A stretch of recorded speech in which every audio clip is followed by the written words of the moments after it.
Hello everyone, I am back to making videos. I apologize for the last couple of weeks, but my life has been kind of crazy. Just to give you an update on what's been going on my end, about 2 months ago I had a bout of chest pains, which I was thinking, my family history, there's some heart problems involved, and I've never had chest pains before, so I thought maybe I should go get this looked at. So I've been seeing a cardiologist. And the good news is that all of the tests they've performed have come back negative. Not only negative, but my doctor has told me that my heart looks exceptionally good for someone my age, which is really, really good to hear. But 2 weeks ago, the last test was me on a heart monitor, so I had to wear a heart monitor all week.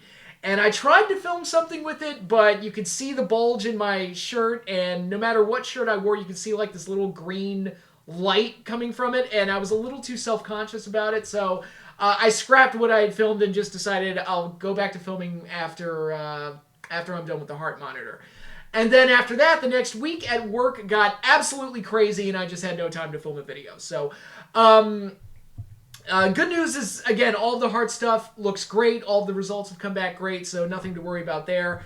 The source of the chest pain, it's been theorized, is muscle spasms caused by my lifting weights. So that was definitely good to hear. And I'm glad I got it looked at, but it was a long and crazy process. I did a stress test. I did an echocardiogram. I did the heart monitor. I did every blood test you could possibly imagine. Everything looks good. So that's all done. And the work stuff this week is a lot lighter than last week's, and it looks like I'm going to have some more room to film videos over the next couple of weeks. So that is all good. So before I get started on the main topics of today's video, this is the last reminder to submit your questions for the question and answers video. That would have been done 2 weeks ago, but again, things got a little crazy. And now I'm going to remind everybody, if you have not submitted questions, or if you want to submit more questions, go ahead and do that now, because the next video will be a question and answers video. So, with all of that said, let's jump into the main topics. I want to talk WWE and AEW this week. For WWE, I want to talk about the draft. The oh-so-important WWE draft that's going to shake up things and shape the identity of both Raw and SmackDown. And, we got through the draft and virtually nothing changed. The two rosters are almost identical except for a couple of NXT call-ups.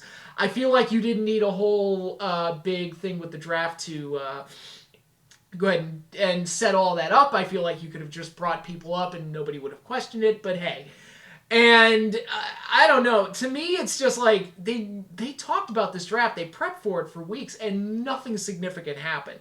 Nothing at all. And I'll be honest, I've never been that excited for the draft episodes of Raw or anything like that. Going all the way back to like the early days of the brand split. Maybe the first one was interesting because it was a new concept and it was like, okay, who's going to end up on what show?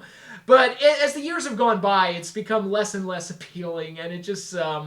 I don't know, it just feels like fake drama, and it never feels like the two shows are radically different anyway. I've talked about it in the past where it's like you've got red WWE and blue WWE. All the titles are the same. Who friggin' cares? Like, it doesn't friggin' matter. And if it were up to me, if I were the all-knowing genius and was given all full power and authority to shape the WWE in my oh-so-superior image... I'm not that smart, by the way. If it were up to me, like, Raw and SmackDown would have different championships. There definitely would not be copies of like, a Raw and a SmackDown version of, like, tag titles or women's titles or anything like that. I think that... definitely not two world titles. I've never been a fan of that. Like, it's so funny. One of the things I praised WWE for, it led to one of their hottest storylines. Like, their hottest storyline in years... the Bloodline stuff is like, it was better when you only had one world champion and you had one set of tag champions. Just saying, it made the title situation a lot more exciting. Because, it just... The more opportunities you have to win a belt, the less meaningful it is when you win a belt. And that's my opinion. And now there's talk that they want to add, like, a mid-card women's championship, which I think would be a terrible idea. Because then they'd have to do one on each show, because that's how they do everything now. And it's like, do you really need two more women's titles floating around on Raw and SmackDown? Is that really a thing you need? NXT's doing it, which I again, I don't watch NXT, so who cares? But I'm completely against that idea, and it's like, and I'm sure the response is, oh, you don't support the women and blah, blah, blah. No, I just think that there are way too many belts across the board in wrestling, and I think adding more belts is not going to make things more exciting. It's just going to dilute what it means to be a champion. That's my personal opinion. So if it were up to me, like, Raw and SmackDown would have different championships, kind of like how back in the day, like, SmackDown had the Cruiserweight title, and that was a thing that made SmackDown a little bit different from Raw.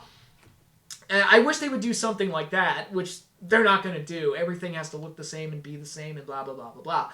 And ultimately, SmackDown's the more exciting show by default because that's where Cody is. And Cody's the real world champion because that other belt is just a consolation prize that they put on because Roman held the belt for so long. So, I don't know. That world title, again, no knock on Seth, no knock on Drew, no knock on Damian Priest. It's just, that belt just means a heck of a lot less than the other one. By virtue of the fact that that's the one that Roman held for 4 years or whatever. And now Cody has it. And Cody, had all this focus on him heading into WrestleMania 40. And, just my take on everything. But, the draft, the WWE draft, ultimately amounted to nothing, I feel like. Neither show radically changed. The roster changes were minor. And it's just kind of business as usual. And I feel like maybe it's because they've been focusing on setting up the draft so much for so little payoff. The programs lately have been kind of boring. Except for the Rhea Ripley stuff and Liv Morgan and Dominic Mysterio and that whole thing going on there. I feel like the program's been very boring and kind of like by the book, standard, not a whole lot of intrigue going on. Hopefully that changes now that the draft is over, but it feels like they hit this huge high with WrestleMania and they did this great payoff, and the follow-up has not been that exciting. Granted, we've still got things to look forward to in the future when Punk gets back and Rock gets back and all that other fun stuff, but the program has not been very exciting, and the draft did not help in that, but now that we're past it, maybe things can get better. We've got AJ versus Cody at Backlash. Not a very intriguing match because there's no way in holy hell that AJ's winning the belt. It's just not going to happen. But I think it's probably a hand-picked match from Cody. He probably really wanted to work with AJ, and I'm sure they could have a nice match together, but there's not a lot of intrigue there because there's no way in holy hell that AJ's winning that belt. There's just no way. Although it did bring some attention, I've noticed some people bringing up the match in TNA between AJ and Dusty from 2003, I think it was. So 21 years ago, he wrestled Dusty, and now he's wrestling Dusty's son in WWE, which is interesting. I recommend going back and checking that match out. I watched it when I saw it floating around after Cody and AJ was made official, and I was like, well, that was actually a pretty solid match, especially when you consider Dusty's limitations at that point in time. It was Dusty didn't do much, but basically AJ beat the crap out of him and bloodied him up. And the crowd cheered for Dusty, and they got sympathy on him. Dusty got a couple hope spots, and then AJ beat him. And I was like, yeah, it was pretty, shockingly okay for, a late-stage Dusty match. And I wish they could use that in the storyline. That'd be kind of nice. It's like, I beat your dad, now I'm going to beat you, and kind of add a little bit more sizzle to the steak there. But it is what it is. So, not a lot going on right now in the WWE that is super intriguing. But, again, the draft to me was kind of a wet fart. But, again, now that we're past it, maybe we can start heading into something more exciting. Now, let's talk about AEW, because they have been... a lot of people have been talking about them lately, and rightfully so, because there's been a lot happening.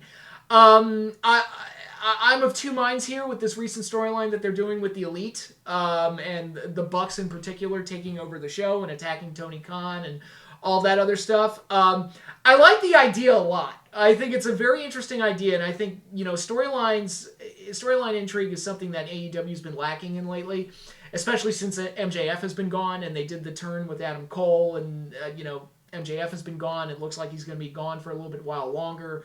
And we don't know when that story's going to pick back up. And things have just kind of been like, oh, hey, they're having great matches all the time. And Bryan Danielson versus Will Ospreay was one of the best matches ever. And yes, it was very, very good. I did watch Dynasty. I thought the show too long. It was one of those shows where every match tried to be amazing, so it just made the show feel long. But overall, came off fairly well. and delivered in a lot of areas. But the intriguing thing is this whole storyline with the Elite. Now, week 1, where they had the Bucks and Jack Perry and Okada attack Tony Khan, cool idea on paper, not very well executed. Now, what do I mean by that? Well, again, the idea of Tony Khan getting assaulted by the other EVPs of the company is kind of a shocking one on paper and should generate some intrigue. But the way it was done was so kind of half-assed, where Tony wasn't really taking bumps, and it didn't have that shock value that it should have. And then, of course, having Tony go on NFL Network and sell it during the day, I would have not had him on camera. Instead of him showing up in the neck brace and selling a wrestling angle during a real football draft, I would have just not had him there and just be like, hey, you know, Dad, whatever, I'm going to go off and sell this thing, so I won't be on camera for the draft or whatever. No one would have cared. And it would have generated, you know, in the wrestling community, it would have generated a little bit more intrigue that he wasn't there, and they could have used it in the storylines. But I think the way they promoted it on NFL Network just kind of came off as hokey and fake and didn't look good at all. And the NFL Network guys looked embarrassed that they had to try and sell this thing. And it wasn't helped by Tony Khan's comments about WWE being the Harvey Weinstein of wrestling, which is, I could, you know, you could sell Vince McMahon as the Harvey Weinstein of wrestling, but the entire entity of the WWE, which now includes TKO, and I'm sure NFL, you know, wants to have a working relationship with them, that didn't get over as well and just kind of didn't come off well at all. And it's just one of those things where it's like, Tony, what are you doing, man? Again, I like that you're thinking, but somebody needs to pull him off the ledge of the cliff and you know, kind of do things a little bit more professionally, shall we say. So I didn't like that. That said, this week's Dynamite, where they had the Bucks and Jack Perry and Okada attack a Kenny Omega who is suffering from diverticulitis and cut this emotional promo, that played a lot better. That played a lot better and made for an interesting angle to close the show on. It's like, all right, now we've got some kind of a storyline direction that gives the show focus. And what this episode of Dynamite did that I really liked is that the Bucks were there at the beginning, they were around in the middle, and they were there at the end. So it was like the episode had a story that it was telling throughout the night. And a lot of the best episodes of wrestling during the Attitude Era and the Monday Night Wars had that kind of like, there's one major storyline that's kind of what the episode is about. And that's something that modern wrestling has gotten away from, where it's like, just have long matches all night and promote everything all night, and that's what we're doing. And it's a lot more intriguing if you have a storyline run throughout the night and then do some kind of a payoff at the end, and where it's like each episode is its own self-contained story. And again, some of the best episodes of Raw during the Attitude Era did this really, really well. And that we dipped our toe into that pool with this. So it's like they've got something here with the Elite and the Bucks. This is the best this is probably the most I've ever enjoyed the Bucks. I want to make that perfectly clear. I think they're doing great in this new role. And like I said, I feel like they've got something here. And as I've said a million times, something is better than nothing. And so before AEW had nothing, now they've got something. And, excuse me, it's just a matter of whether or not they can carry that forward and turning it into something bigger and better. What else is going on in AEW? Well, we've got Swerve Strickland as champion. I think that was the right call. Guy got over. And I personally feel like he's the one that probably should have dethroned MJF. Personally, that's my take. And the Joe reign was probably went on about a month longer than it should have. But in any case, I think it's great that Swerve Strickland's the champion.